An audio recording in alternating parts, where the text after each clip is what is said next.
We'll call meeting to order. Roll call? Mayor Westergaard. Yep. Waltman. Yep. Reese. Yes. Huss. Here. Thank you. Here. Any public forum?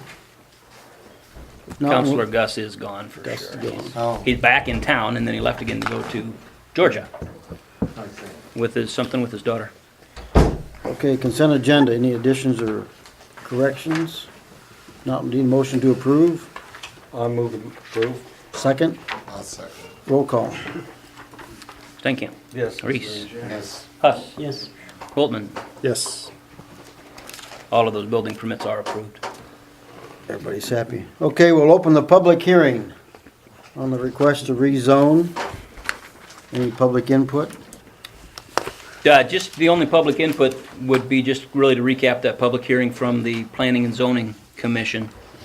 So, the council looks at their packet, you know, the map's on page 7 that shows this site of where it would be. 300 feet deep, 200 feet wide on Highway 71. It is directly to the east of Thirsty Carp. Okay. So when you look at that picture and you see how far the Thirsty Carp property goes to the north, okay, that's roughly as far as the existing commercial zone goes right now. Everything along the highway frontage, 200 feet back, is zoned as commercial. Okay, so Larry would propose to sell this piece of property that's 300 feet deep. So really what's being asked to be rezoned is just the north 100 feet of this property. Okay, and he's working with a developer to bring in a retail use for the property. Public notice was given to the public and the neighbors, and a couple of them had some comments at the planning and zoning meeting, but they were all positive. Nobody had raised any concerns about it really. Planning and Zoning Commission would recommend approval of the rezoning. Any more questions? If not, we'll close the public hearing. Just if Larry has anything. Larry, you got something you want to say? Nope. Sounds good. We'll close the public hearing. I'll make the motion, we approve that for rezoning. 1414. I'll second. Roll call. Waltman. Yes. Huss. Yes. Reese. Yes. Thank you. Yes. That is done. Okay, ordinance 467. We need to just, Not yet. Can we do the aquatic vegetation? no. We want to do Is Ben? it before that? Yes, 7 is before ordinance 4. Oh, there, hell, he's hidden in there. Well, I guess, Ben, we're gonna hear what you got to say. Oh, okay.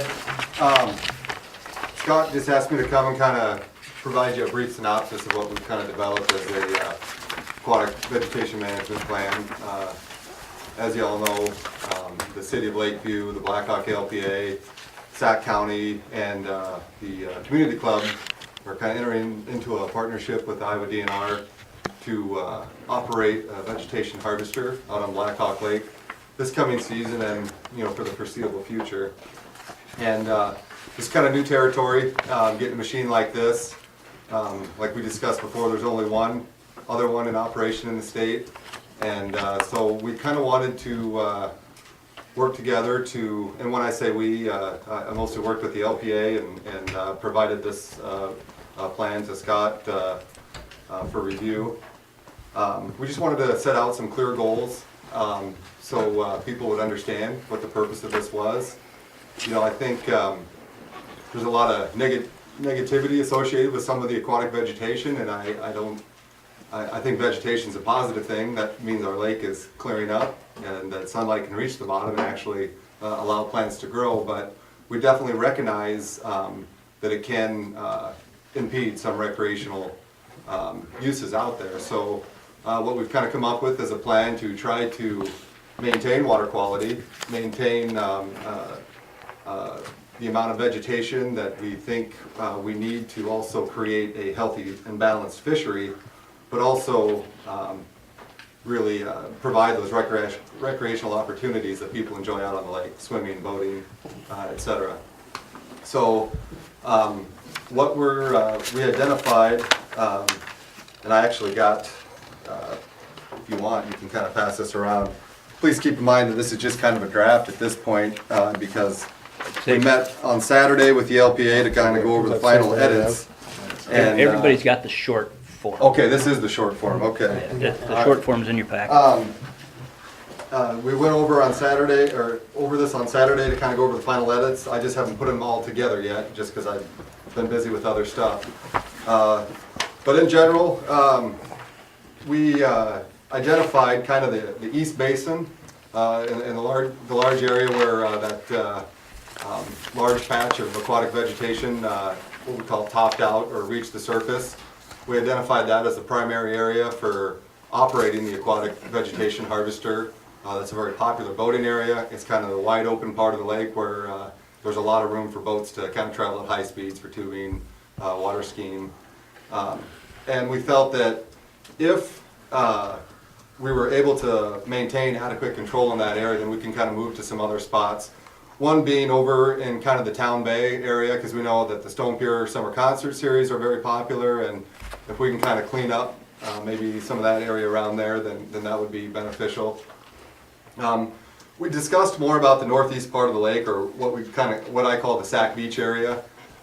That area is really shallow, and there's a lot of rocks out there. We found that during the fish renovation. We actually ruined the lower unit traveling in there. And so we did clarify some language on Saturday on when we would operate in that area, and that is if we happen to get filamentous algae. You know, our prevailing winds during the summertime are from the south, so things tend to drift up in that area. If we happen to get filamentous algae in there, then I think we're willing to go in and kind of just skim it off the top, run the cutter head kind of low just beneath the surface of the water. But you get up into that area and you put that cutter head too far down, you start running the risk of hitting some rocks and damaging equipment.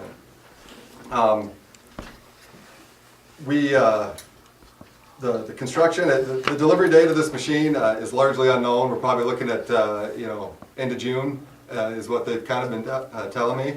That's Aquarius Systems. They're going to send me pictures as it kind of gets built, kind of show everybody the progress that they've made. What we've done in preparation that we may get heavy aquatic vegetation come on prior to receiving the machine is we ordered about $15,000 worth of chemical to treat that large area out there. And DNR Lake Restoration is paying the full cost of that. They also bought us a sprayer. We're just waiting on getting the tank in and to apply that chemical. So it'd be nice if we didn't have to use it and we could distribute that chemical elsewhere in the state and use it on an as-needed basis, but we have it if we need it to kind of stave off some of that heavy growth.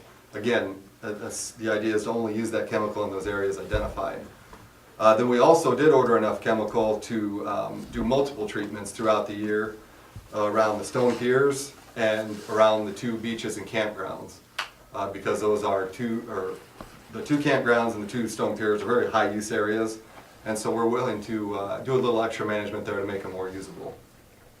Again, the chemical we chose to purchase will treat pretty much all of the rooted aquatic species that we identified out there, as well as filamentous algae, if the filamentous algae does come on. Again, we should be prepared though and have the discipline that if the vegetation doesn't come on, that we don't run the machine. You know, there's no need to run it just for the sake of running it because we have it, because it does cost money to run that thing. So what we kind of left open in the plan is that together the city and the DNR and the LPA will make changes as needed or adapt to whatever situation arises. These systems are pretty dynamic, and based on the weather and the rainfall, we could see less vegetation than we saw last year. We could see more. We could see it in different places. It's really hard to predict. So the best way to kind of plan for the future is to just go off what you saw last year and where the vegetation grew. I'm trying to think. I think the big issue right now that we need to nail down is the disposal site for that vegetation. I've heard some concern from some folks about dumping it at the dump site in Lakeview, or the compost dump, whatever you want to call that. I did talk with Environmental Services just to make sure that if we chose to dump it there, that we were permitted to do so, that we'd be covered by that, and we are. But it might be one of those things where we don't really know how fast this stuff's gonna pile up yet.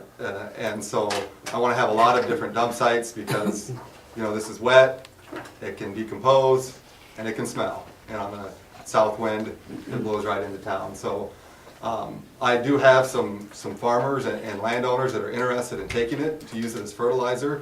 And so I just need to continue to meet with them and kind of come up with good ways to estimate on what I can bring them. And so hopefully we can dump them at areas further away from town. And what I would foresee maybe is individuals that remove vegetation from their docks, the riparian owners that have the right to do so. If they go through the proper channels, they can remove some vegetation around their docks. I think that would be, the city dump site would be a good avenue for that. So small quantities, you know, and you know, nothing more than a truckload or something like that. That kind of stuff dries out pretty quickly and disappears, where dump truck fulls, we'd like to maybe try to keep away from town. And I spoke with Larry Nelson. He's willing to let us use his weigh scale. And I think this year we want to try to get some good samples of what a truckload weighs and start to get some ideas on how much poundage we're taking out and what that equates to in usable fertilizer and how this can be utilized. So I think the main thing to take away is this year's going to be a learning year for all of us. And we see how it goes, we make changes as needed, and then the next year we kind of develop our plan. So I think, I look at this vegetation plan as something that we revisit every year and make changes as needed. And we want to make this available on the LPA's website and maybe other places if the City of Lakeview on their Facebook page or something like that wants to make it available. But I want this to be a resource that anybody can look at and understand what we're doing and why we're doing it, and what maybe they can do on their own, and kind of spell out what's legal and what's not also. I do have like a longer version. I just tend to be wordy, so I want everybody to understand every little detail about things.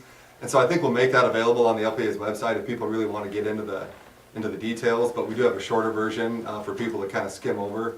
And this is by no means a legal document or anything. It's basically just a plan that we wrote up, and I'd like, when we have the final draft done, and if everybody's on board with it, have the president of the LPA sign, I'd sign it myself, have the mayor sign it, and it just kind of shows that we're all in this together, we're all on the same page.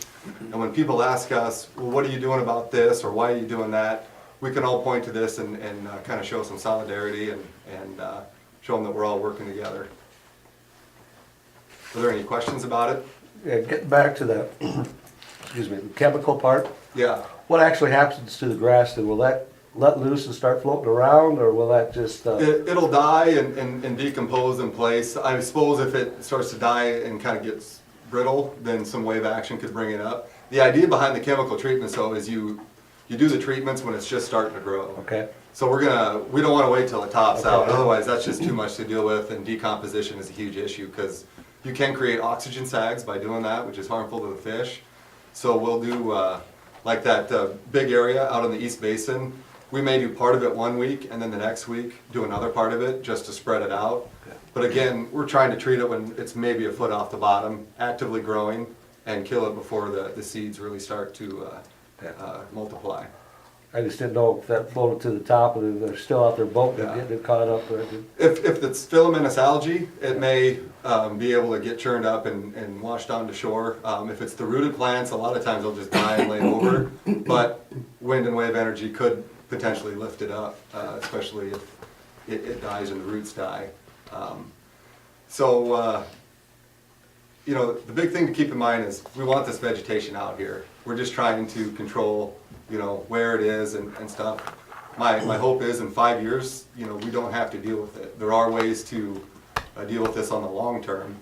And one is working in the watershed, which is what we're doing, making great progress there.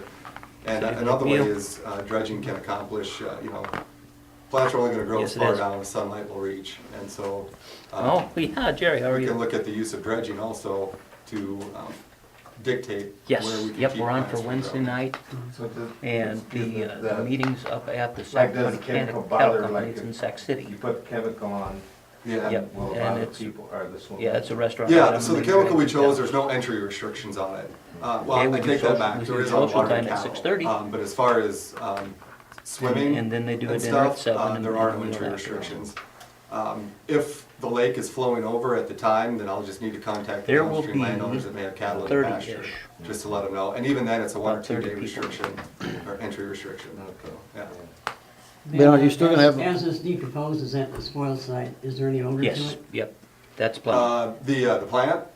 Well, the plant material? vegetation at the spoil site. If we were to pile it up there Yeah, at the you spoil bet, site? I'm sure they. Yeah, it Yeah, could they'll be very create an interested odor. in especially How much, local we examples. don't really know. If you can compost things And- right, a and lot of really times there what's isn't going on much there, odor I'm from sure a they'll good do that. compost pile. But that's something that we'll kind of learn as we go.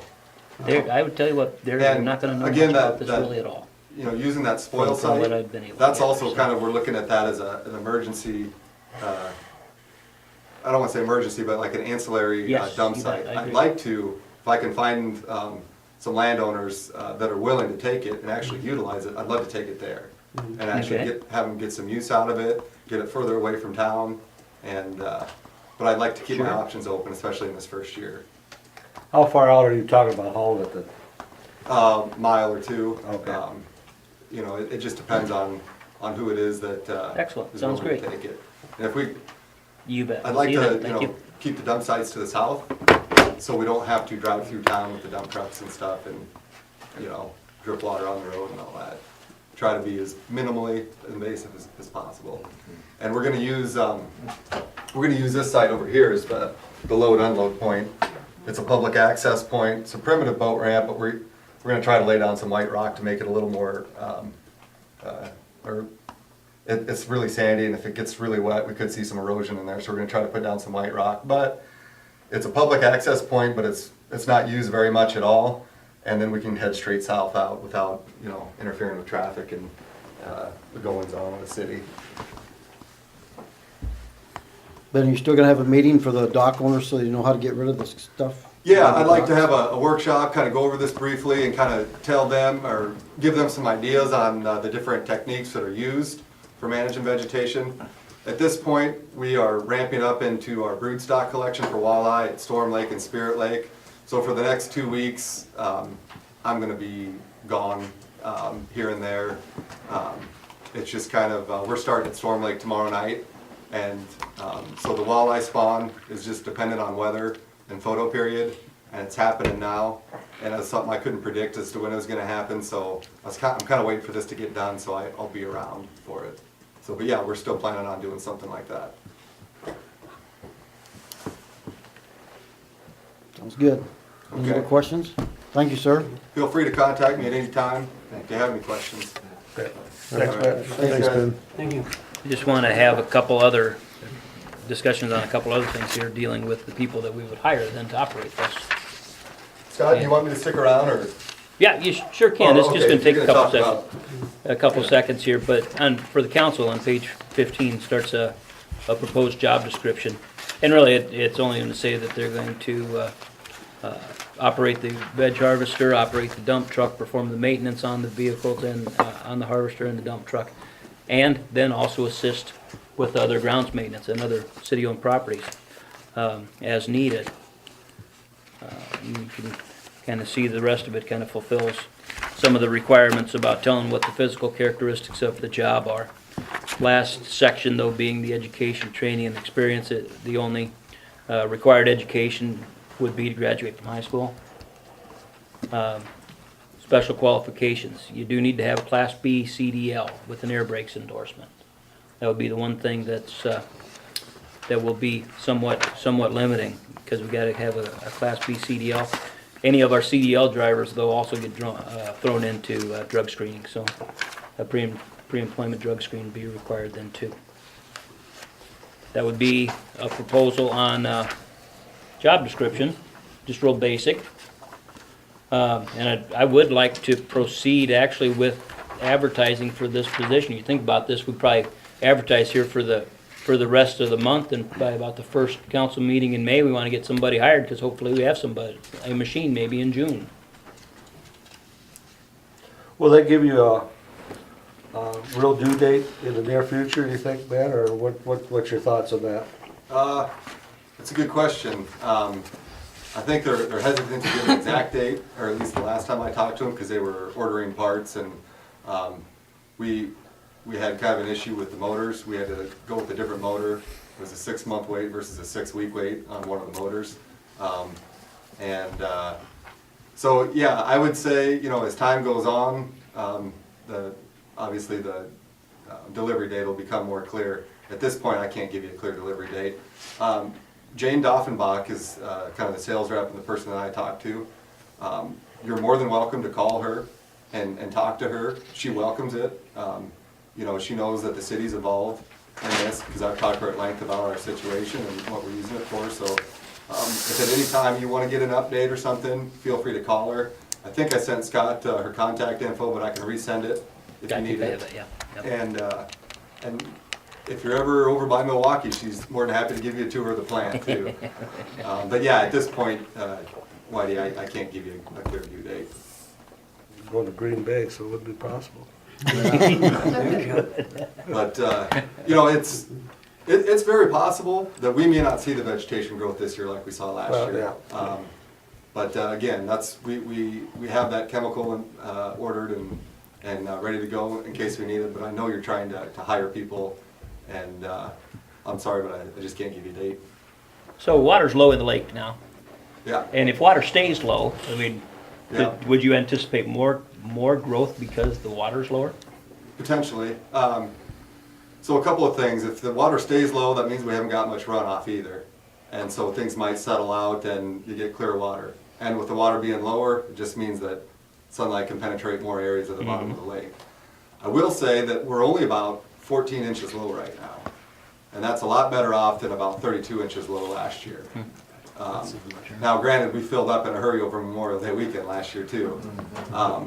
But things are going pretty good. We're getting a little bit of moisture here and there, and what we'd really like to see is a gradual, you know, fill up rather than all at once. The filamentous algae, I know a lot of people are concerned about that. That was something that we saw. It wasn't exclusive to Black Hawk Lake last year. Every drainage ditch that I drove over had it. Talking with Dean Stock at the LPA meeting the other day, you know, he just redid his pond and he had it packed in there. There was a lot of other lakes that had filamentous algae. It was an issue of the drought conditions we had the year before and the weather conditions we were presented with last year. Now it's possible that we could see it again, but it wasn't just something that Black Hawk Lake had. It was everywhere. So everywhere that had clear water.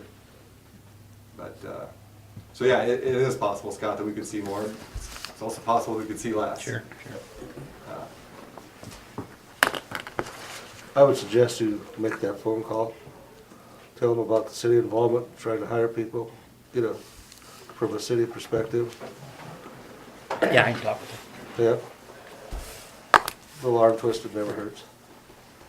We hate to get a couple guys committed to do something, then we don't get rain, we don't get the vegetation. Maybe we've taken them away from somewhere else. Just, you know, ask a few questions. She's gotta have a plan of some sort, or she wouldn't have that job, I would think. Yeah. Have you thought about wage for this position? Well, you're gonna have somebody that's kind of mechanically inclined, gonna need somebody that's gonna have a class B apparently. Class B. I thought we were talking about $10 an hour before. We talked $10, you know, whether, and I think the range is somewhere between 10 and 12. That's what I thought. We'd be lucky to get somebody for 10 that knows what they're doing. Yeah. What are you doing in your free time? Watching the lake fill up. There you go. Be positive. I'd feel more comfortable if we had more of a tentative date than to just to launch out looking for somebody. So when we hire somebody, we're gonna hire them regardless of knowing the date and stuff, and is it just gonna be like an on-call thing? You know, basically, I mean, there's- they'll be, you know, somewhat on call all the time.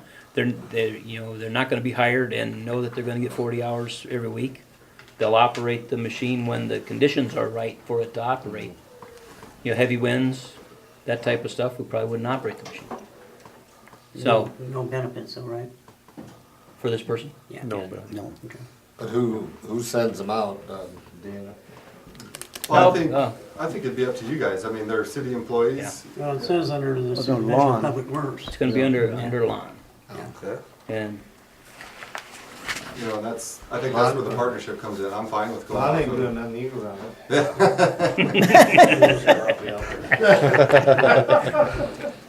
I bet he's working on it someday. Especially if we hit a rock. yeah, there you go. You know, the time of operation we talked about, you know, obviously we want to avoid weekends, holidays, because those are busy times. You know, having a big machine, slow moving machine like that can get in the way.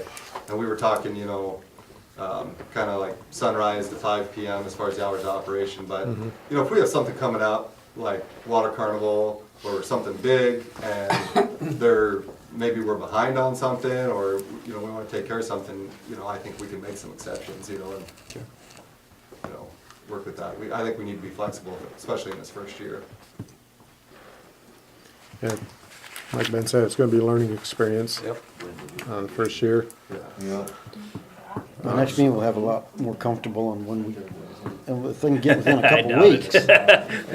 Well, I'd say start advertising for it, but let's put some pressure on it a little bit too, so that we can put a plan together, because if we don't put pressure on it, they'll just do it at their schedule. Yeah.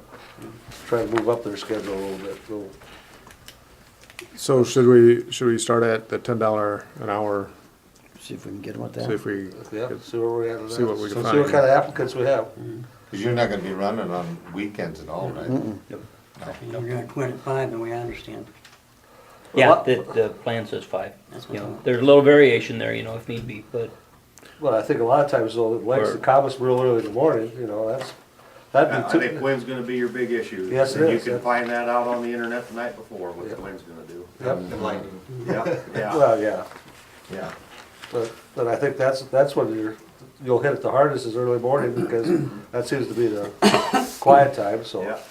So that, I think when we're interviewing that, there's a possibility that we gotta tell them that you could be starting at 5 o'clock in the morning. Sure. So I think that needs to be brought to their attention, that it's not a 9 to 5 job or 8 to 4, it's whatever, because we can't determine what the weather conditions are gonna be, so. Do you want a motion, Scott, to do that? well, if everybody's $10 on board, yeah, if we can advertise and set wage at $10. I'll make that a motion. Second, I'll second it, roll call. Okay, Woltman, Yes. Stankham, yes.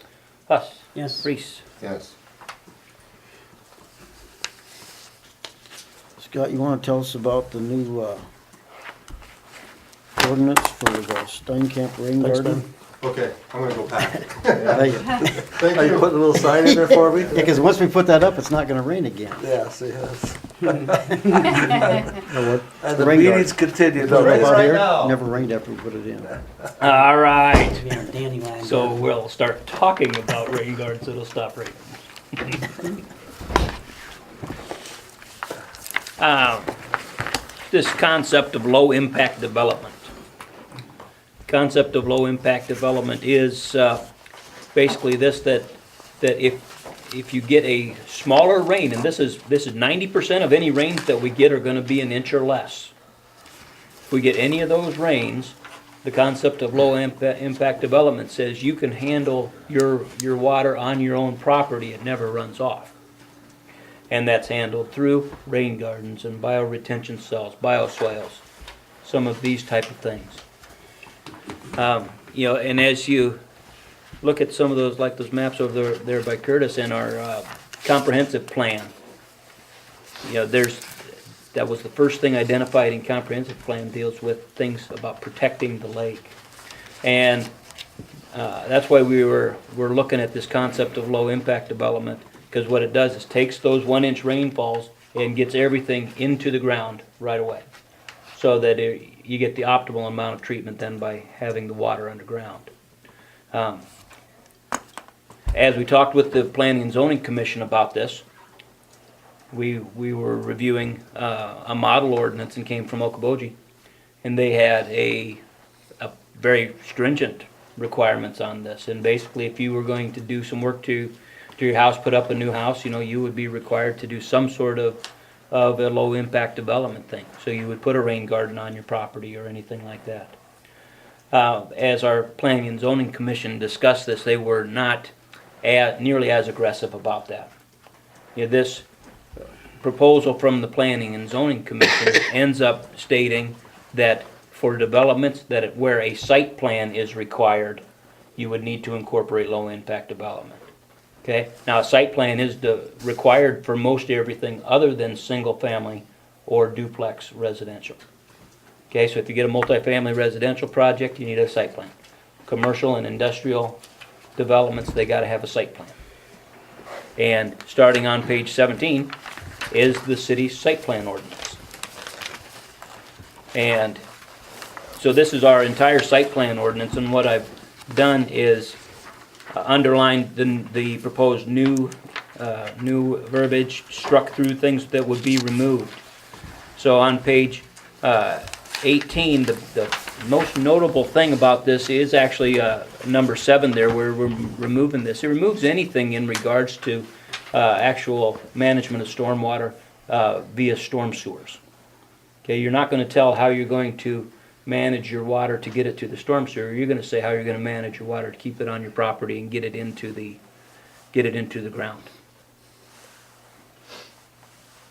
Bottom of the page starts to define low impact development, and on the next page it really lays out the ways that you can meet the requirements of low impact development. So it's on page 19, rain gardens, bioretention cells, bioswales, principles of better site design, and that can be as simple as minimizing the amount of pavement in a street.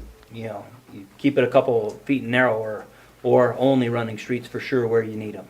It's some of these elements are just about how things are designed can meet the requirements of low impact development. And then the other thing that's often used is these pervious surfaces, pervious concretes, and these describe some different types of pavers where they're basically the cores of the pavers are hollow and they're allowed to drain through the pavers that way. Again, as you looked at page 20, there's what used to be in there as far as stormwater drainage, about how you would handle overland flow. Again, the proposal is that you now handle your water on your own property and get it in the ground. That's the biggest change out of our site plan ordinance, is this proposal to do away with management of stormwater through storm sewers and then go to this concept of low impact development.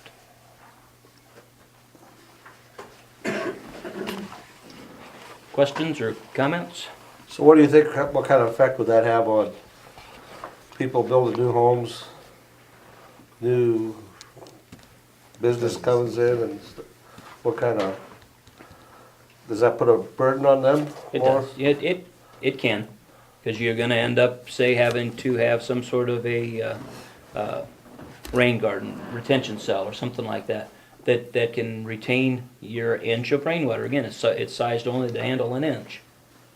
But the concept of this rain garden or bioretention cell, really anything, is that you've excavated out a lot of the dirt. You've replaced it with a real heavy, a real mixture that's heavy on sand, and it allows water to easily permeate down through it.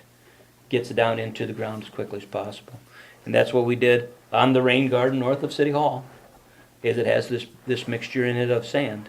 And then actually, if you look at what is proposed in the, this is in the median out at Horseshoe Drive, it's on page 28. That's really what it would look like, that you start from the bottom. In this case, the difference on a bioretention cell versus a rain garden is a bioretention cell has a tile at the bottom. So it does evacuate water from the bottom through a tile. In this case, 12 inches of rock, and that's 1 to 2 inch rock at the bottom, an inch worth of sand, and then you get this 20 inches of the soil matrix, and that's, again, real heavy on the sand versus like 80-20 sand to dirt. Top it off with some mulch. We would want to use river rock on top of ours too, just for ease of maintenance. But that's the concept, is that through this type of an engineered soils, it allows for easy drainage of the water. How much of an area does this cover? So if you're building a house, That was my next question. It is sized, according to the need. And, I mean, it's your contractors and, I mean, they're the ones who are gonna have to know, I assume. Or is this, if you have a yard, this is how your yard is to be, again, it doesn't apply to housing.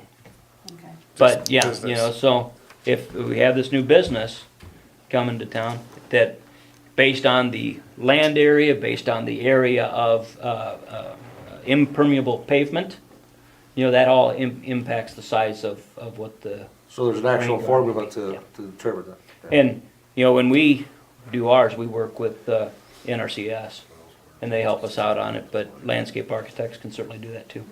So this is gonna add to the cost of any new construction? It does, it adds some cost to it, and it also eliminates the need for storm sewer. Oh, so it's kinda like a give and take thing? Yeah, I mean, it's not as much give as it is take, I'll grant you that, but again, the concept is protection of lake water. If you're keeping your own water on your own property, getting it into the ground, you've just eliminated all that runoff water going to the lake. This will just be a place for the weeds to grow? It's native, generally. Yuck. Riveting. It's another nuisance. Jerry got to sit through the planning and zoning Yeah. meeting on this, and I was excited. I could tell. Yeah, we all were. Any questions for Scott?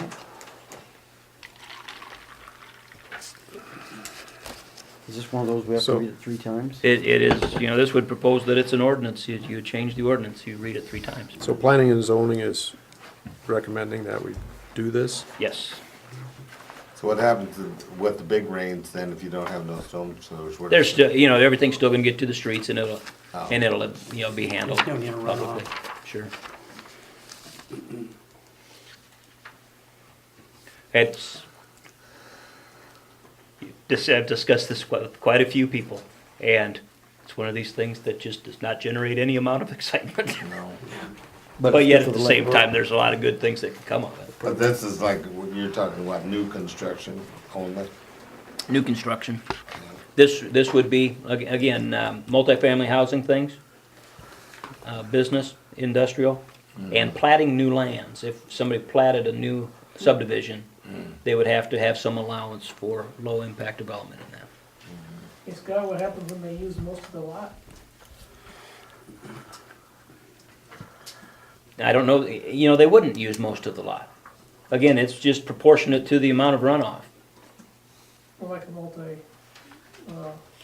multi-family housing, if you use your setbacks and you don't have any lot left.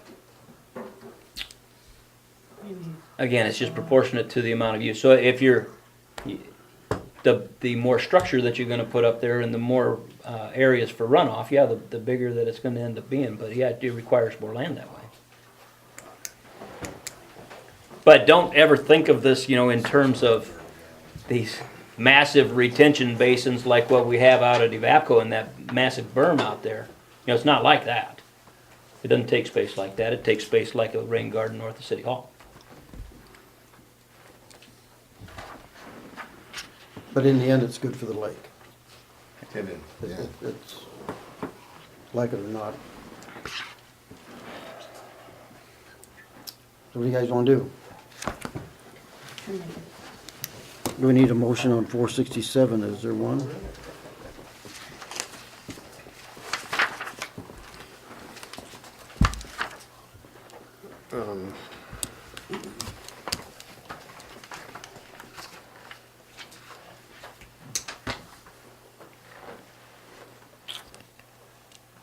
It's not looking too good, Scott.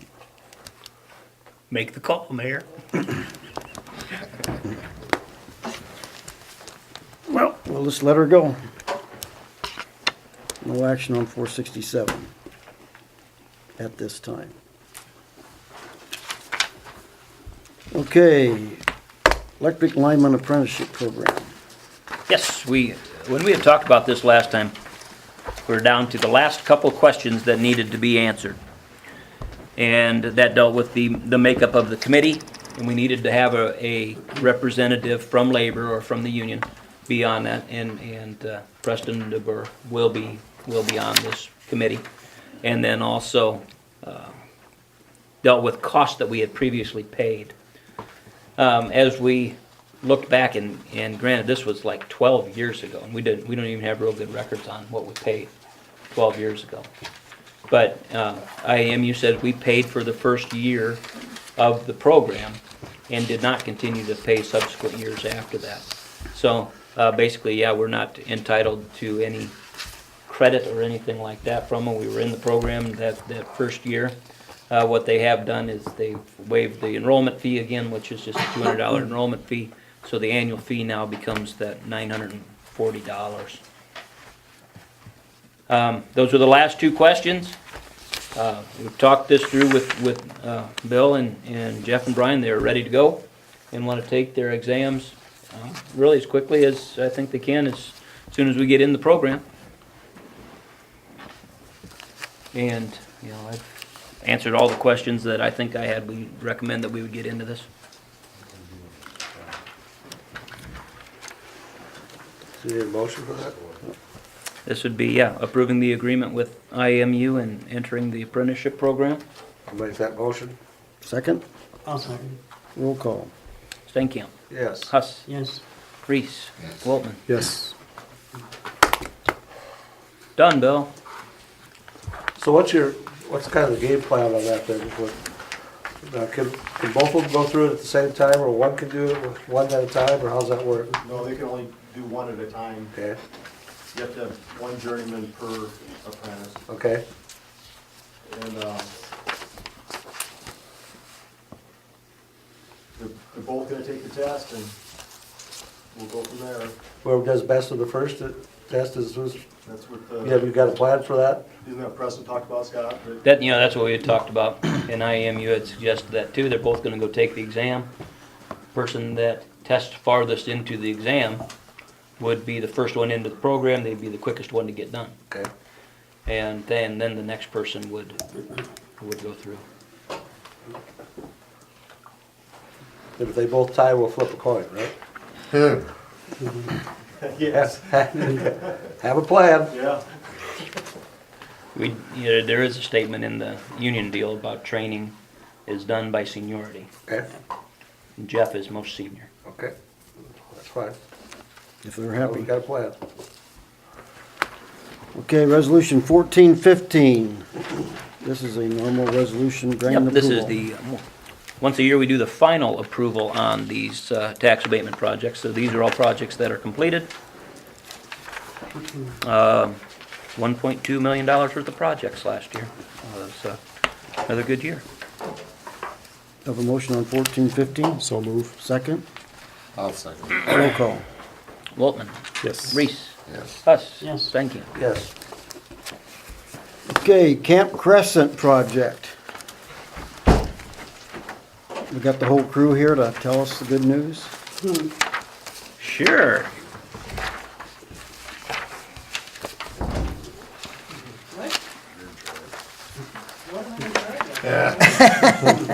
speak in your mind. Yeah. You want to talk through that a little bit though, Ruth, about the plan that shows on page 33? Well, that's plan. Where you at? That's our plan. And I'm no engineer or no architect, so you can see. But that's what we're shooting for, 20 sites in that area. And they're good sized lots. A lot of them are 40 by 42, which is a good size. The yellow marks being concrete pads. So, as you look at those pads, that's the one on the left side where you have two lots. The pads line up the way that they're staggered. So you can try to get all the cement on to this year. Well, that's coming up yet. So anyway, based off that plan, we flip back to page 32, and this gets into some of the cost estimates. Still just working on an estimate for electric, but that was around 15,000 on it, just a real rough estimate. Water materials, sewer materials are there, $2,900 and $3,500. See what the price is for those concrete pads. As staff talked about this more, they ended up with the notion that pads could be 12 feet by 32 feet long. They're a little longer than what we had started off with. Again, the lots are oftentimes 42 feet, and what this does is leaves 10 feet, probably 5 feet on the front, 5 on the back. That's not covered with the pad.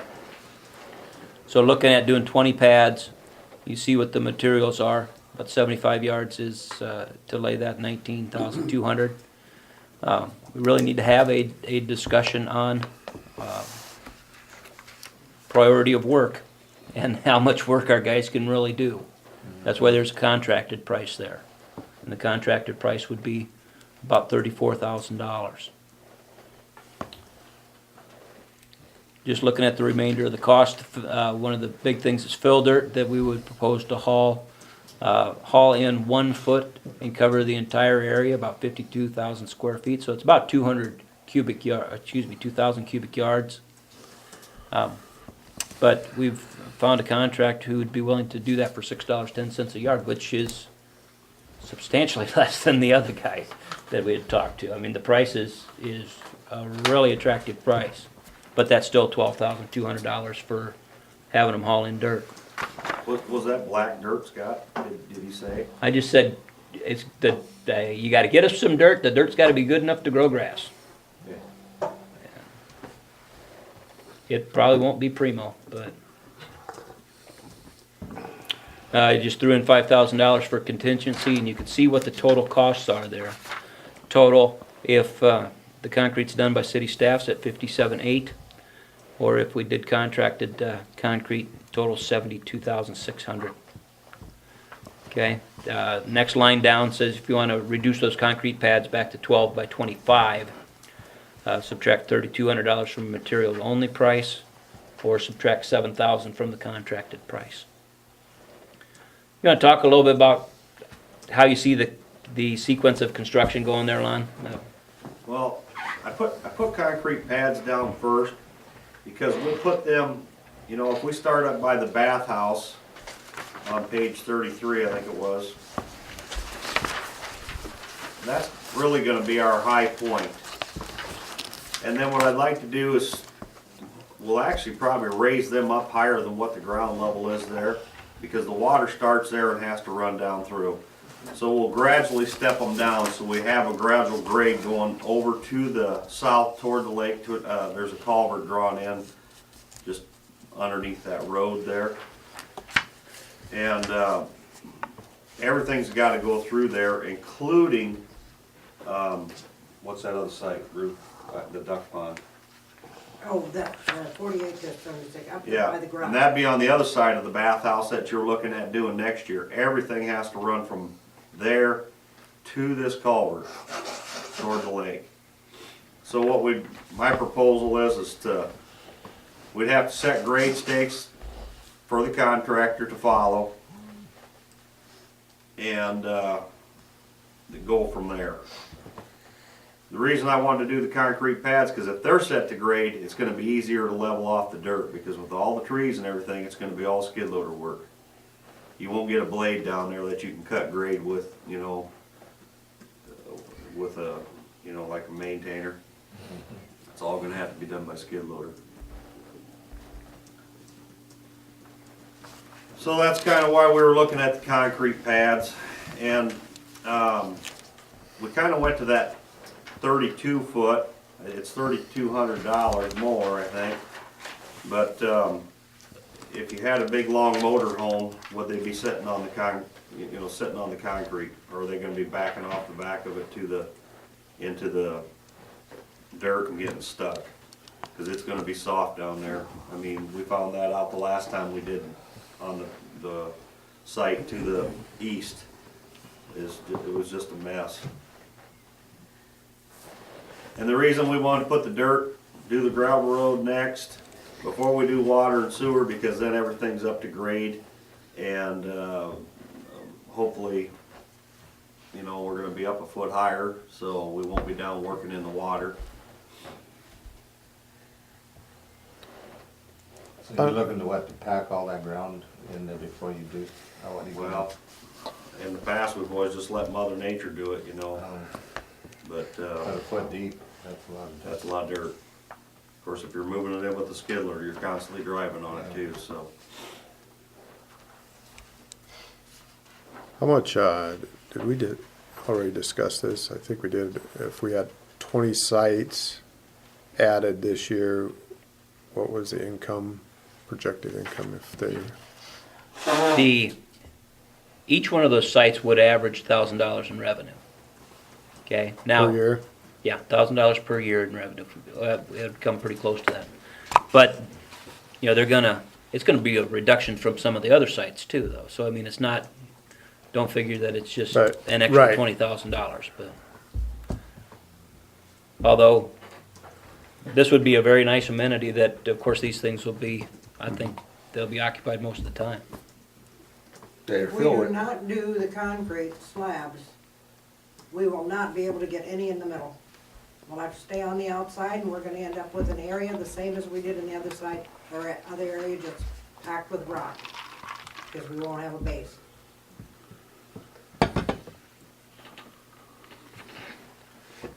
Are these the standard sizes that other campgrounds use for the big This 40 by campers? 42? Yeah, yeah.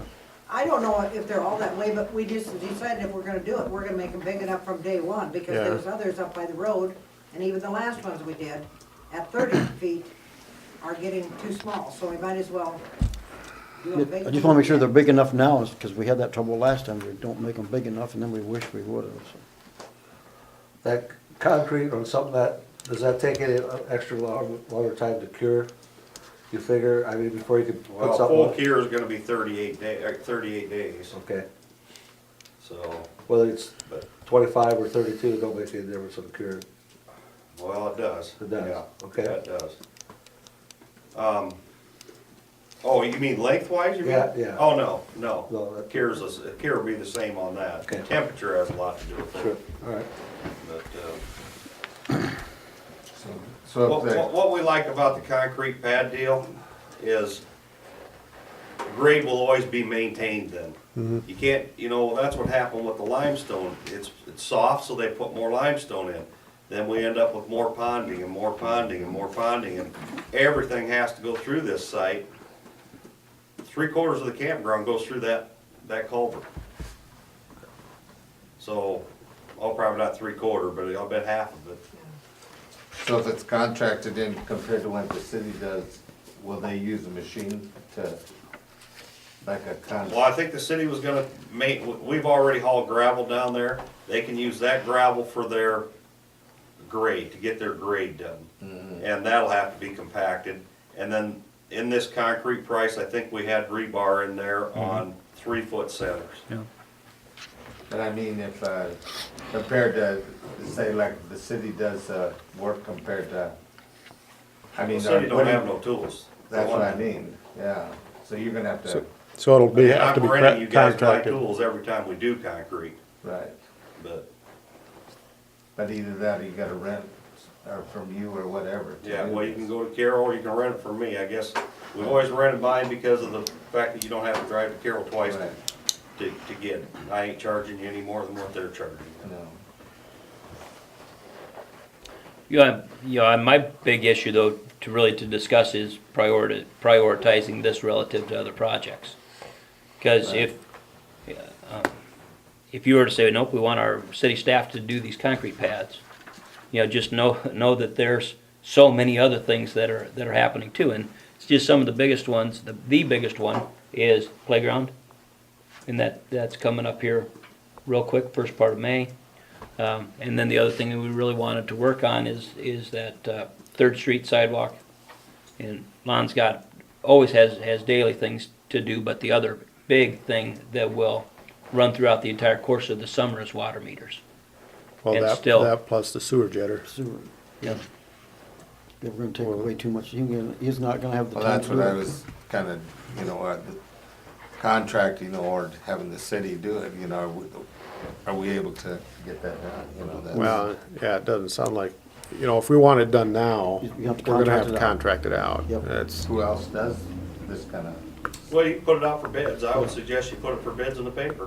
10 Point. Ten Point be interested, there's a B&B Construction.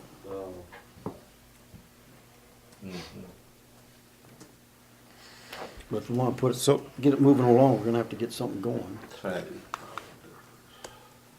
so I guess our first step is to put it out for bid, right? No?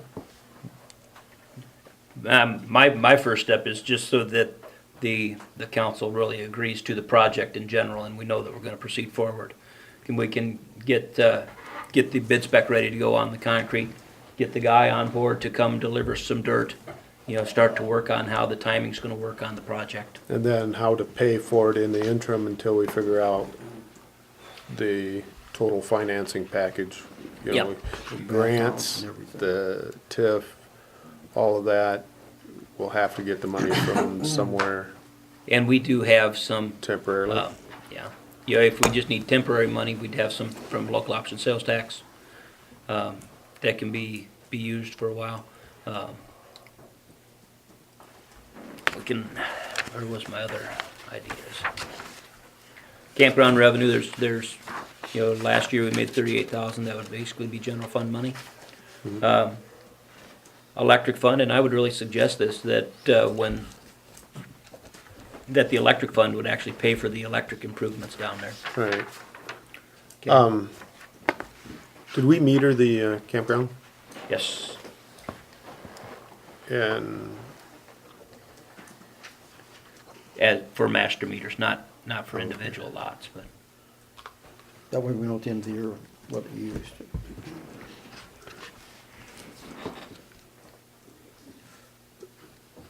So our next step is, to okay the project, Yep. is what you're saying? Yeah, I want to look at this really as a three-pronged deal too. Just knowing that I want to look at our second, third phase on page 34.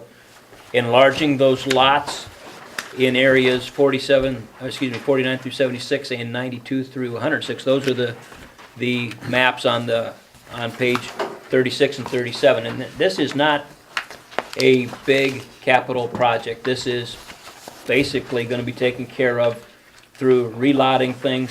We think there's no movement of utilities. But what I would like, and we would need the council's approval to follow through with this, though. You see how some of the lots are relotted, and we do away with some of them, but we need to get this implemented now, because we're gonna start accepting reservations for next year on April 15th. So we need to get your approval with the relotting of those things now. And then the main dollar project is actually the new bathhouse / storm shelter. So, and that correspondence from the engineering firm JEO is on page 38, but their cost estimate on this, $230,000 for construction, and then the engineering architectural fees of $29,800. So it's about $260,000 on that project. By the time you look at everything and say we have a $72,000 project on the first one and it's $260 on the next, and you end up at $330,000. But we are able to utilize tax increment financing, and that would be the main source of revenues for it. this will not raise property tax. Is there some reason some of these lots are bigger? You want to talk through that, Ruth? Jerry, it's just because I didn't redo the whole map. They are bigger. The sites we took out, the other sites will be bigger, because some of those were so small in there. So we just took them out. You notice the numbers aren't in sequence, but we're not gonna renumber them all.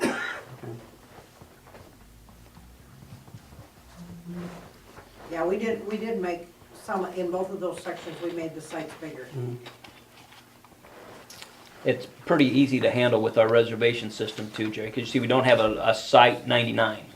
You know, Right. the reservation system will just, before, we'll either get rid of it or it will just always show it as full, and you would never have the chance to reserve it.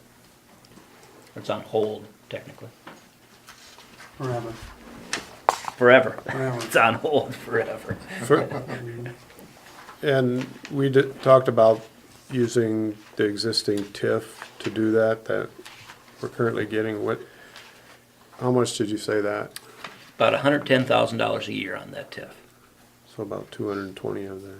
If we would look at that for 2 years, it's 220. There's, we, So- under the way that our urban renewal plan is written right now, we could extend it for that additional 2 years under that existing plan. We can always amend the plan, and if you would amend the plan, it can go up to where it was a total of 20 years on the Evapco property. Our plan said 15. We could go ahead and amend that, it could be up to 20. So then you could continue it year to year, and you could have a third year on that if you'd like. At some point, the additional value ought to be released back to the county and school, though. Right.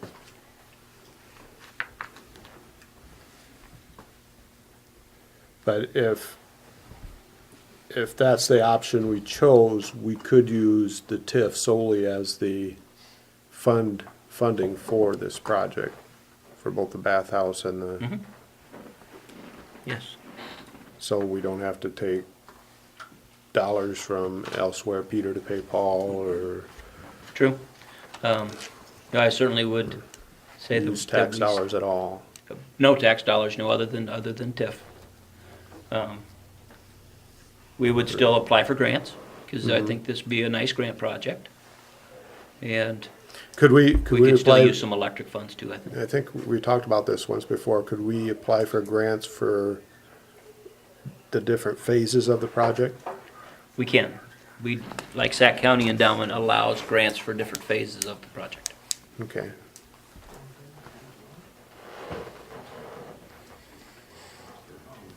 So you're- this turn into a 2-year process, or, I'm talking about the shelter. We do the lot change first, and then work on the shelter the following year, is that kind of what we're thinking, or we're trying to do it all at one time, or start it all at one time? Of course, this can be however you would like it to be, but this is how the timeline that I was thinking of is that we would continue to work on this lot construction project, and it takes most of the year. Okay. I was asking Lon if we could have people camping there by the 4th of July, and it just didn't really seem feasible. It's gonna take a good part of the year to do this. But then the idea on the storm, or the new restroom would be, right after Labor Day, have a contractor on board by then, and after Labor Day, they come in, start tearing out the old one, start to work on the new one, with the goal to be, have the new one up and functioning hopefully by the following Memorial Day. So then this shelter also could double as a storage for the winter, is that kind of what we're thinking too, or not? Somewhat. We're not married to this idea at all, but I want you to take a look at page 42. And really, this is what the engineer had drafted and used as the notion for his cost estimate. But I think would have a lot more input as far as what we'd like to see in our building, because this does not have storage space, that type of stuff. Okay, what we did try to work through was the concept of, could this be a storm shelter? And it certainly can be built more rigid and built to be a storm shelter. Okay, but then if you go all the way, can it meet the FEMA requirement for a designated tornado facility? And just know that, if we did something like that, a designated tornado facility is actually a standalone facility that's something different from the bathroom, so it's a supplemental room to it. And then you're building to FEMA guidelines, the costs go up dramatically. And we would do that or explore it if we had some hope of getting FEMA funding to pay for it. But as they looked into the FEMA funding for hazard mitigation projects, it's, you know, all the money's spoken for now and well into the future. We'd be in a long line. So the concept of a FEMA storm shelter, I think, is, I mean, you could certainly pursue it if you'd like to pay for that locally. But other than that, we'd look at just making the building more rigid. But the goal would be to do this all at one time, so we disrupt the campers only one summer, instead of dragging it out year after year. Right. Because that'll just irritate them, they won't come back. Right. We did that downtown. We just irritated them one summer, That's true. but it was, at least it was over with. Hey Scott, if you go back to page 32, that concrete, I think the dollars is right, but the yardage is off. I think it's 130 yards. Just figuring quick in my head. No, 143 yards. Okay. Figuring it quick in my head here. Per I think site? the dollars is right with the rebar and stuff in Is it? there. Okay. That, I bet, that 75 might have been my initial number. 143? Yeah, roughly. That's just quick figuring here, but I mean.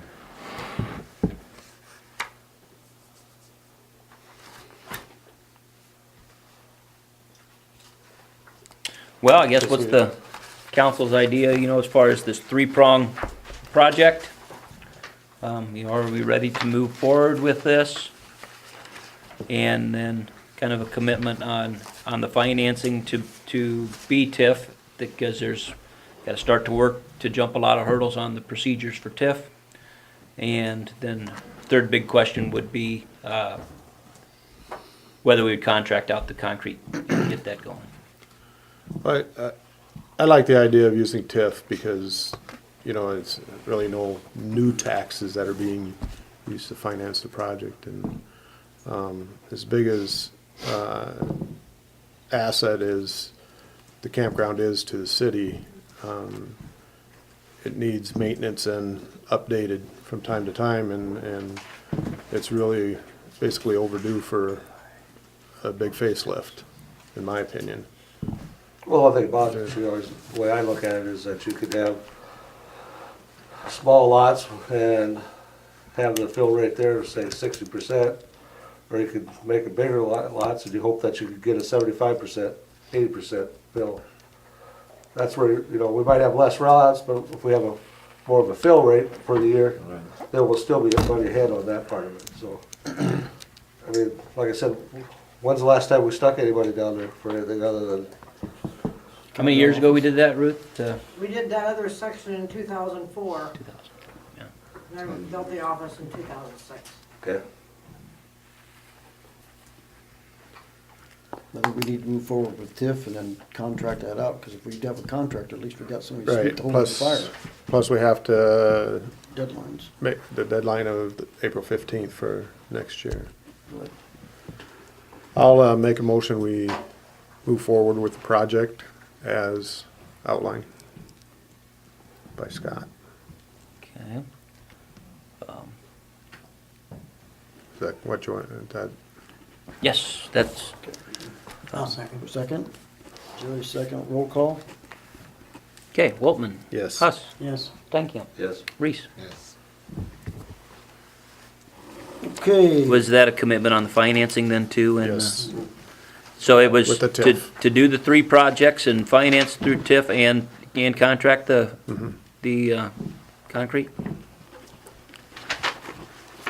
Okay, great. So when are you gonna put that out for bid? I mean, you put that for, We will get a bid spec ready to go, and that will be, we'll get that sent out just as soon as can be. It'll be the Then- first then you'll part of also- next week. I'm gonna be gone a few days this week, so otherwise, it'll be the first part of next week, I suppose. We'll get it sent out, give them a couple weeks to get their bids ready to go, and do we then have a timeline when it has to be completed with that bid process?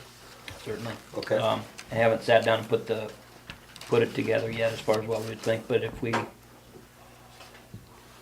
Would you do the same with the shelter house part? It's, as far as timelines and stuff, yeah, that'll be much more rigid, cause that'll all be done through the engineer. Right, okay. Mayor? I just want to clarify, the storm shelter, is that gonna be FEMA strength, or did you decide not to do that? I think not, Cost But prohibitive. it will be a storm shelter. Well, yes. It'd be big enough we can put them in there, but it's not designated as Got well. it. Thank you. Okay, has everybody Good. read the A lot of resolution? work to do. You got a lot of work, Scott. 1416, everybody read that one? we did do 13, did we? Oh, did we?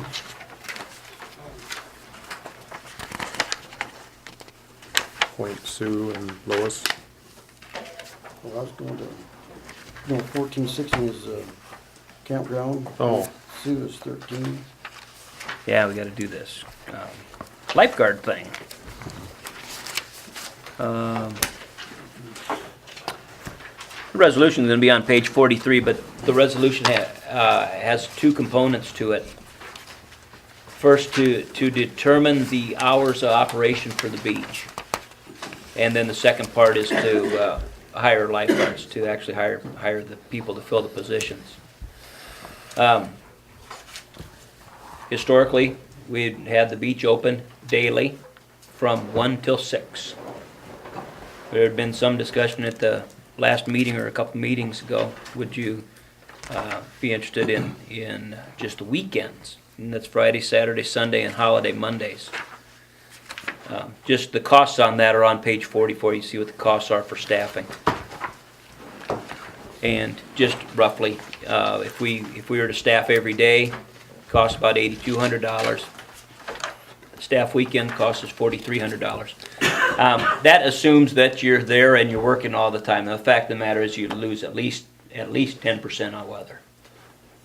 And at least 10%, that's just a guess. But we do have some parameters about weather, that it needs to meet some certain requirements before we would open the beach.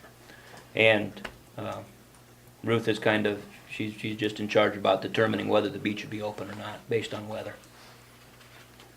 Ruth, you'd be happy with Friday, Saturday, Sunday, and holidays? I would, but that's not, I'm not gonna make that decision. If you guys want it open 7 days a week, it'll be open 7 days a week. How much activity typically would you say, like a Tuesday to Wednesday? Monday, if it's a regular week, Monday, Tuesday, Wednesday, Thursday, it's minimal. But Scott made a good suggestion, you know, then we are, our local people, you know, aren't having lifeguards there like we would on weekends when the campers and stuff are there. But it's entirely up to you. I don't know what we'd have them do all the time, because half the time there aren't people down there. But that's up to you. I do want to tell you a little bit about, I talked with all of the applicants about this. First, now there are 6 applicants. We had another applicant come in, Ty Brotherson, a young man brought his in here recently. And all of these applicants still very much interested in having the job, but I asked them about this notion of work weekends only. And everybody was still interested, that they would be interested in just working the weekends only. But having said that, you know, the 3 people that we would really, I think, like to, are at the top of the list for hires are Savannah Harm, Sydney Murillo, and Marie Scott. All 3 of those are college kids. They all basically said, I need as many hours as I can. I want to make as much money as I can during the summer and go to college. You know, not that this was a make or break and they'd say, no, we're not going to take the job, but you know, they would request as much time as possible. And you'd see the other lifeguard proposed for hire would be Savannah Harm. She's a senior right now here.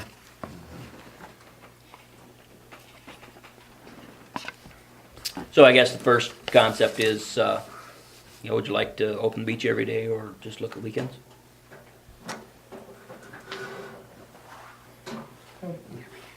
I think if we're gonna do it, we should do it every day. John, you got something? Can I just put a little input in? Just a little. I did, all right, I'll keep it short. I did some calling today and I checked with City of Wall Lake, City of Sac City, City of Breda, City of Lake City, and they would all dream of being in your guys' spot. You know, they put out about $50,000 to $60,000 in their budget for their pool. They bring in about $10,000 to $20,000 in the gate. So they're spending anywhere from $20,000 to $30,000, $40,000 out of their general budget. You know, I just can't see where from $4,000 to $8,000 is a bad deal. You know, to staff it. I think, you know, I just can't see why they're laughing at me why we don't want to provide a safe, supervised swimming area in the town of Lakeview. So None of those towns are cutting grass in the lake either. they're still dreaming to have a spot Yeah. like we do. Yeah, John. I realize that. We're fixing up the campground to promote the lake. Yeah. You know, we're buying a harvest store to promote the lake, and I just think to have a safe, supervised, you got a Madian natural park there, so. I've reminded council we didn't have any lifeguards last summer. Talked with Gus real briefly about this, and basically he wants to hire lifeguards, wants to do something. He would be happy with either option, but really did see the merit in having it open every day. I do too. I like that idea too. I make a motion, we go with a everyday lifeguard, Monday through Friday, or Sunday, or Sunday through Friday, or Saturday, whatever. And this will be under Ruth's, you'd be setting up the schedule and stuff, is that how that would work out for you out there? Yeah. John, going back to what you're saying about the cities, that's part of their quality of life. That's why, to attract people and stuff like that, they look at that as an investment of, there isn't a pool in the area that makes any money during the summer, especially when school starts as early as it does. You lose 2 to 3 weeks of that part of that. So again, you're absolutely right when you say that they're losing money about that. But again, that's part of, I guess, as a city, it's part of doing business. You know what I'm saying? Try to. So. Well, I think that's the position we should be in. Do we have a second? Terry had a motion for On 14, 16? I don't want to clarify this, whether it's the motions on the resolution, Terry, or just that we would be open every day. Can I say something? Yep, Okay, if we're going to have lifeguards every day, they will have duties to be doing if there aren't people swimming. The beach will be kept clean like it was years ago when they, Right. And I think that's part of the, let's go goose Isn't that goose part of the- removal system. well, like I said. we've Job had some description? Bad experiences in having some dependable people to work. And Right. that's how come we kinda got disgusted with it, so. We'll have better this year. Christine will be good, Marie will be good. And we'll just schedule them to where they have to work with ones that do know how to work. And right. But we can give them the freedom if they don't do it right. Yeah, Oh, yeah. if they know what to do. As long as they know what their job duties, description. job description, but when you sit down and meet with them, tell them this is what you gotta do Right. when and if there isn't people there. Again, that's, And if they don't wanna do it and they give me any guff, they'll go home. I think a lot you're of the captain of the ship there. Rick. Oh, excuse me, General. Oh, General. General. I'm sorry, Boy, you demoted her. I'm sorry, General. Terry, your motion is resolution 14, It's pretty old too. Terry? Your resolution 14, 16, you're just saying every day, that's what you want to put in it? What else is there to it? Well, the choice is every day or the weekends. I'd say every day. So you- That's what I'd okay. say. You're moving to approve 14, 16 with everyday summer. Right. Is there a second? I'll second. Roll call. Just 1 second, then I want to make sure that everybody's on board with this. The way that the resolution was written then, so this would say, just the top part, that you choose that the beach would be open every day from 1 to 6, and then it hires these lifeguards, the 4 lifeguards, and then hires 2 substitutes. Just gets them on board, gets their paperwork done with us so that they can sub with us. But the question had come up about the different wage rates there. Savannah, Sydney, and Christine had worked for us before. As And- lifeguards. Yes. And this would be, that's why their wage rate is different. You know, the base wage rate's $8 and theirs would be $8.25. So I just wanted to make sure that everybody was on board with that. They are a returning employee, but they took, you know, there's a year off between them. Yeah, I think that's fine. All right, so, yeah, the resolution would look as is then, choosing to be open every day. Second? Yeah, Jerry did. Jerry did. Okay, roll call. Okay, Reese, Yes. Huss, Yes. Stankin, Yes. Waltman. Yes. Okay, we have two people up to be reappointed to the Historic Preservation Commission. I also move. I'll second. Roll call? Thank you, guys. Do that. Thank Good you. job. Thanks, John. Thanks, John. Waltman, Yes. Stankin, Yes. Huss, Reese. Okay, cleanup day. We can do it in one day. I know you don't want to. We can do it in one day long? I think so, if we do it like we did last year. Right. Or 2 years, was it last year or 2 years ago? We made them pay and, We did it last year. yeah. Page 45 was our registration that we used last year. And it worked really as well as it maybe ever has. The first time that we required people to register though. So they had to register, it cost them $10 to participate. Okay, so the notion here this year is that this would occur on April 28th and 29th. Same rules about they need to fill out this form, and it's going to cost them $10. There's differences though in the way that appliances would be handled. We, for the last couple of years, we paid Quants. They brought some big receptacles down and we filled all of the stuff. They took them back. They actually gave us scrap value on all of the appliances and everything, and we came out okay on that. We had proposed that we would use this firm called Midwest Recovery. They come in and pick up all of the appliances, but they do appliances, electronics, batteries. They will do almost any of that stuff now except for your old TVs with a tube in them. They don't, you know, basically nobody accepts those babies for free.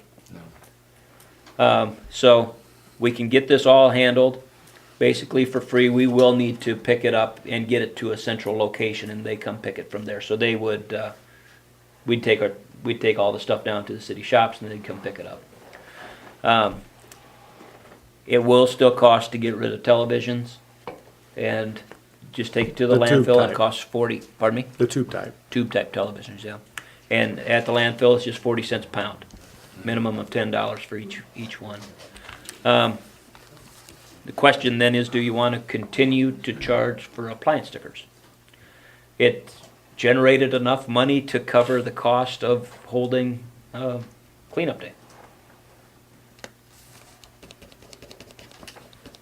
Run her like a business, Whitey. That's about. I'm afraid if you have it free, there'll be some out of town, all at once there'll be some Yep. other appliances being brought to town. So I think that's, We've already got enough of that. You know, I think on that, like, the appliances, you know, you set them out and somebody's gonna pick them up for free anyway. Yeah. You know. We got a home down in the junkies. city shed. Well, that's if we had to pick them up, but last year, I Scavengers know. come around and get them The first. scavengers come around, and get them first. But doing it like we did last year would be a good thing, I think. Yeah, I saw a sack is up to $20 for the registration fee. I think ours is- $35 for appliance. Right. Right. We're $10 and $20 for an appliance, that's pretty fair. What do you guys wanna do? Which way do you wanna go? I'd still say charge the appliance, otherwise, like I said, there'll be a lot of them coming to town.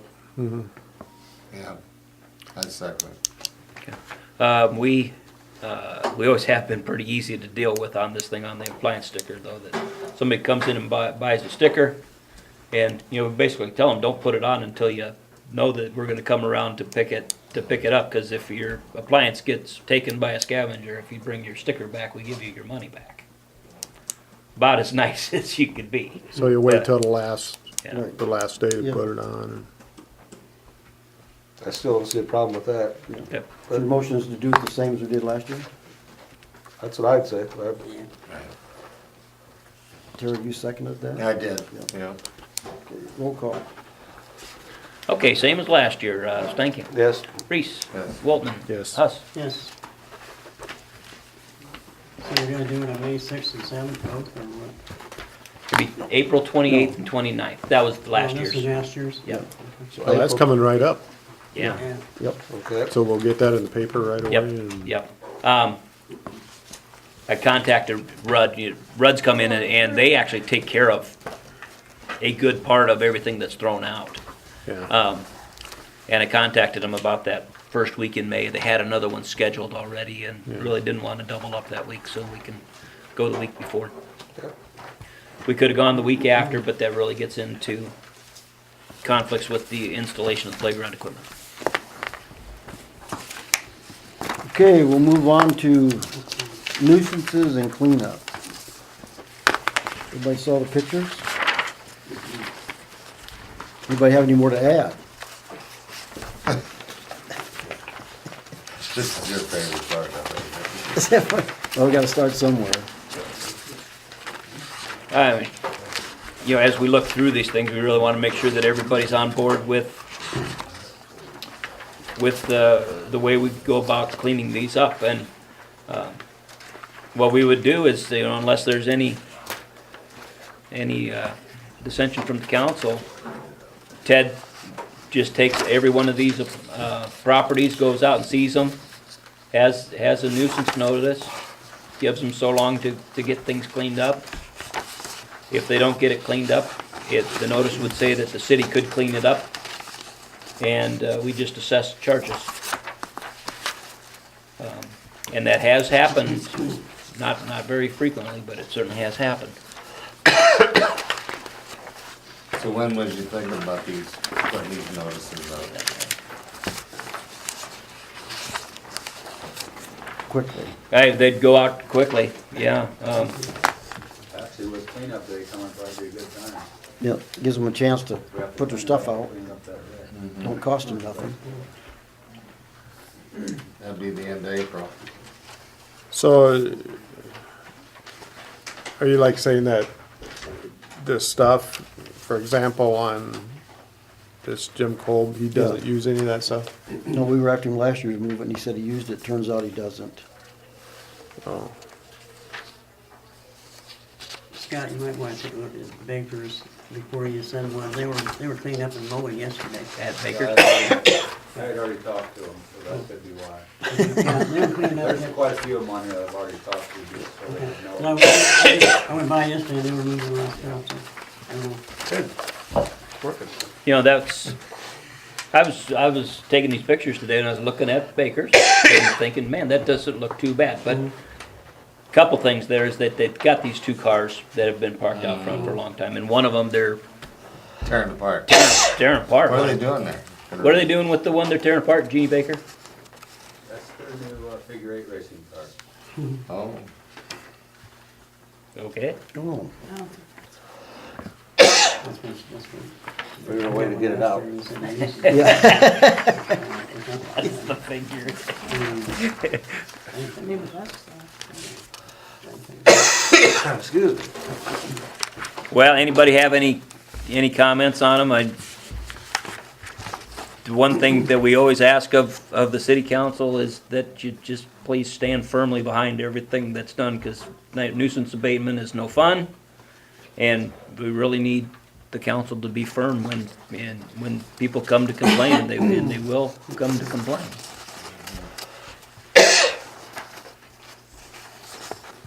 On 709 Madison, is it just that refrigerator then? Refrigerator's the biggest thing and- there.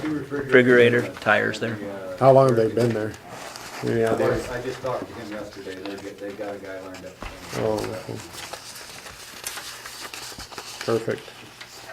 Most of these will do something if Ted talks to them. Because they do know we will come and do it. Okay. That helps. Send them out. And feel free to add more if you see anything. We want to be known as a clean little town. Okay, Public Works Director report. Water meters in the pit? Well, yeah, let's talk about that. Scott, there's some people that probably aren't gonna be able to move that meter into their house. Now, we've always allowed this plastic, it's an 18-inch plastic meter pit, that, Dixieland Trailer Park has a bunch of them out there. And, but it's a meter that's up out of the water. These new meters can't be in the water. And, in fact, I had a conversation through dinner today with a guy out at Provost. He said, well, I can't move it. And I said, well, what about putting it underneath your trailer? And he says, I can't get underneath there. I said, well, he says, the city can do it if they want. And I said, well, no, it's your responsibility. But I said, I'll give you the option. And I said, you're welcome to come to the council meeting tonight because we're going to talk about this. My suggestion would be, if they're not going to move it out of that pit, that if we put a meter in there and it goes bad, it's their responsibility because it's $200. Now, when I took over, we put roughly, I think it was 82 meters out at Provost.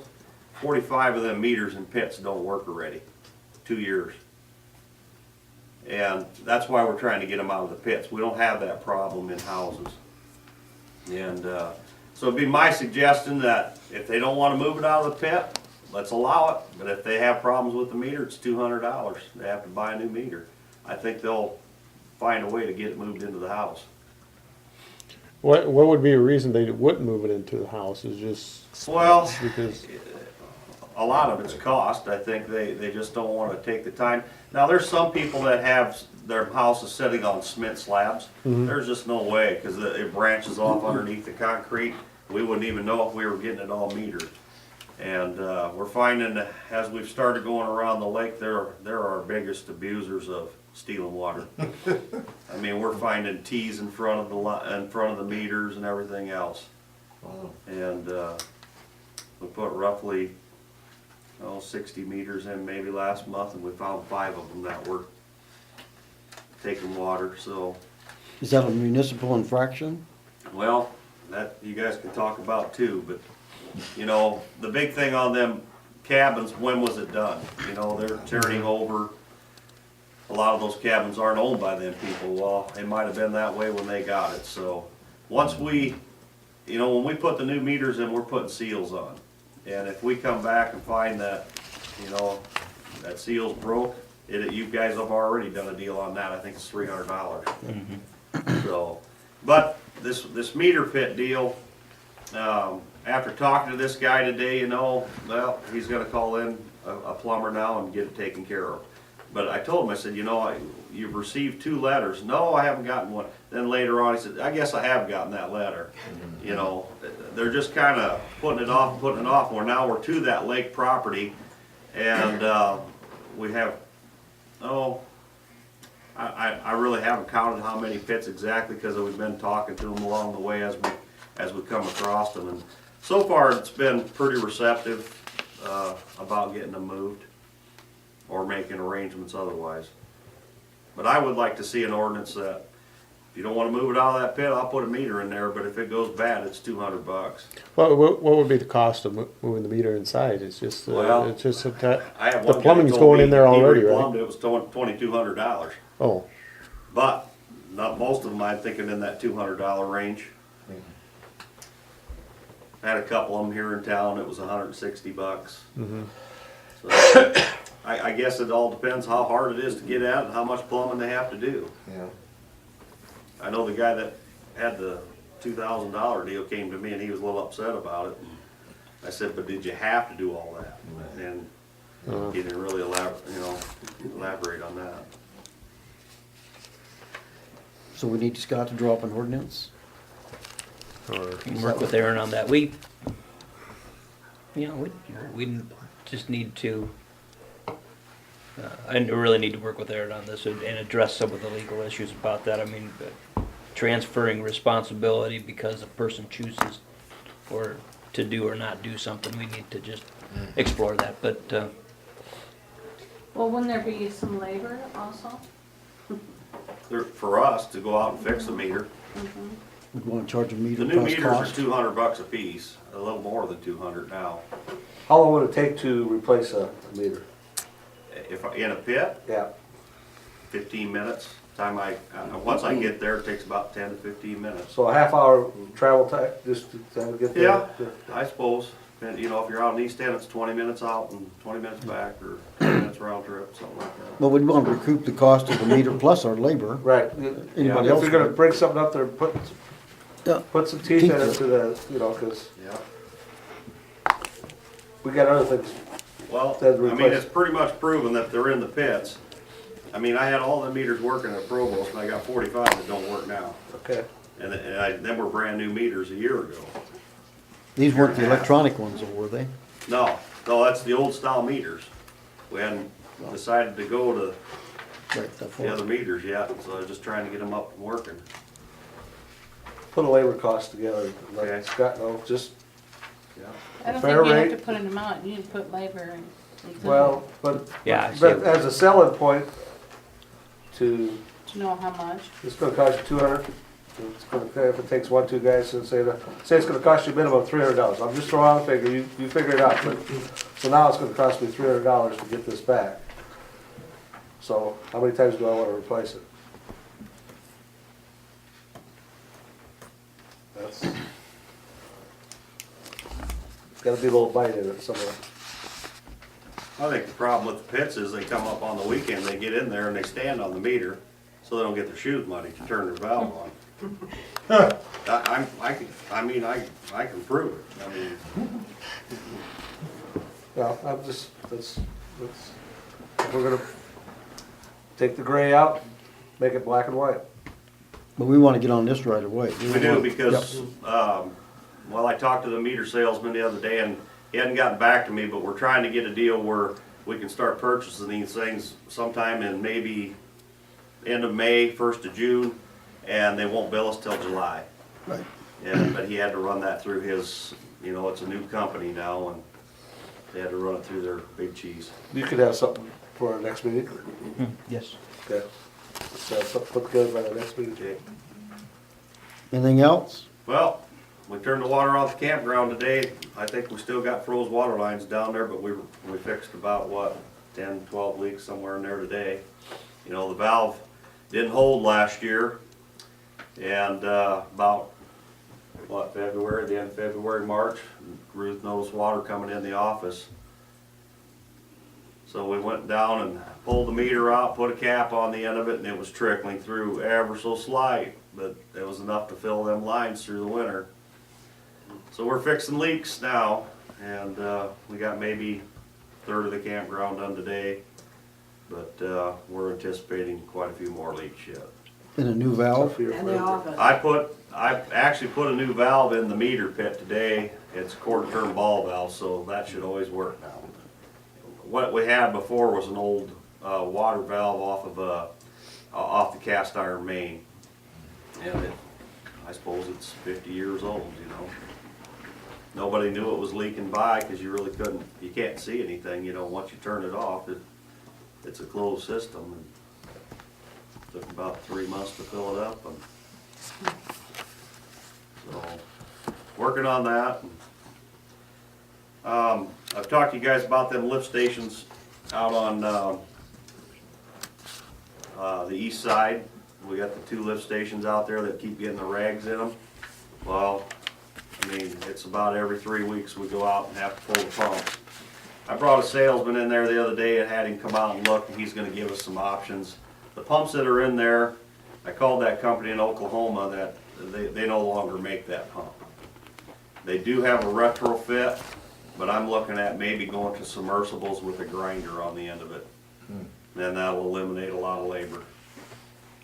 He's gonna put a cost estimate for us, nothing binding, just for information for you guys. I'm not saying that's what we have to do, but we're looking at some different options. So I think the rag problem is gonna continue. Those shop towels. Well, I don't know what they are. I mean, it's one big ball. I mean, when you pull it out of the pump, you can fill a 5-gallon pail. It's plugged, I mean, they're plugged tight.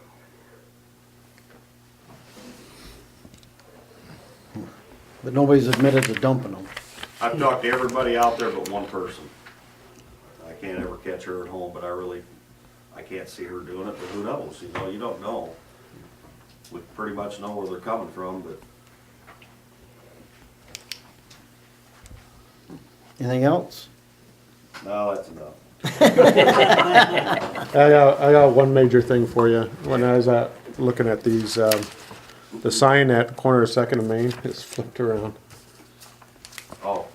Street sign? Yeah. Okay. Just hopefully it doesn't take you a day to move that around, but We'll get it tomorrow. all right.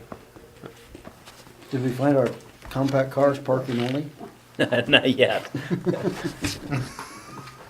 No, I hadn't even talked to anybody about that. Just a thought. Each year we have done dust control laid down dust control on 3 stretches of streets. Hanson Street going back to the shop, Sunset Drive, which is the old frontage road out there at East End, and then we also do a spring application of a few areas in the campground. And we'd propose to do the same thing again this year. I'd like to get that going if we can. Cost is $1,890. It's actually down a little bit from last year's $2,400 last year, so. Do you wanna do the campground? Cause where you do it, that's where we're gonna be working. Are you just gonna be throwing it away? It's up to Okay. you guys, but I mean, Good point. that's basically where we're putting it, is where we're gonna be doing the work, but. You're right, Ron, you're right, because, yeah, maybe we should just skip it this year. Okay. Oh, And did I you don't just say really that say without- that? No. Do the street behind me, don't let that one go. No. Oh, too bad, drive around the other way. Drive Okay, we won't do the Campground? campground. Yeah, because that was the main road. That's where we did it most of it. If we don't do the east side of the lake, Fire we'll call truck it. and water that road down. Yeah, we think, just change all the city trucks down there. just Well, they spread use the oil. tree sap, don't they? Just a couple of other things that we've ordered our billboard for Highway 20, so that's, the frame is basically up, I think, already, and we ordered the wrap, that'll be coming here shortly. Got everything straightened out on our campground credit cards, those are all working fine now, we get daily receipts from the campground. Like this sign, will they, when they're redoing the road, will they have to, when they do have to work around that? Is that, or is it going out far enough that it don't bother? It's in a farmer's field. Oh, It cannot be in the right of way, so it's, yeah, okay. It's Well, right I on. just was wondering, because they're And gonna it's redo that. it's on 20, not on 196, so it won't, they won't even. yeah, it's on Highway 20. Yep. Oh, okay. So it's for westbound traffic, it's about a quarter mile to the east of 196. But we can't get a sign when you come off the interstate, or the 20 to figure out which way to go. They won't give us a sign there. Why won't they do that? They wouldn't. They said, nope, we don't do that, we wouldn't tell you which way to go to get to the community down at the base of the off-ramp. He said, no, we won't do this in support of your billboard, is what he called it. Okay? And I haven't even irritated them guys, so I don't know why we didn't. Yeah, I was gonna say, were you talking to them again? I haven't talked to them guys. When we were talking about the beach, we are gonna get the raft for the deep end repaired out of Phillips, whatever it takes. Okay. Put everything back like. And put a heavy enough weight on so they can't tip it Well, over. Lon just said put weights on all 4 corners. Use that red pickup to put it in there. There you go. Leave the oil on the road first. Right. I don't like her, guy. It was, I think, noteworthy about this, the construction projects on 196. They'd always said they were gonna do 2 bridge projects this year in 14. Now they're gonna do the 2 bridge projects and completely rebuild the road, and that all occurs in 15. Right. Okay, so that it all occurs now in 15, but after the thing is reconstructed, you'll see Highway 71 signs go up, and it'll become new Highway 71. And it will only be Highway 175 comes through Lakeview anymore. Just on the 71, 175 through Lakeview, they are still planning to do a little street project on it this year, doing something they call microsurfacing, which is a very thin layer. It's a half inch. Yeah, he said it's a 1/4 inch. They do a double, it ends up Yeah. being a 1/2 inch. They did it north of the highway, or excuse me, north of the country club on 71. And it kind of looks almost like a slurry. Yeah, Yeah. but it's better. improved. Yeah, it's much better. But I don't know how they're gonna improve these. No. But that will happen this summer on 71, 175. And Northwest Iowa League meeting, we host Northwest Iowa League meeting this month, but the date got changed from the 17th, which is Holy Thursday, to be changed till the 24th. So we hosted on the 24th out at Ryan's.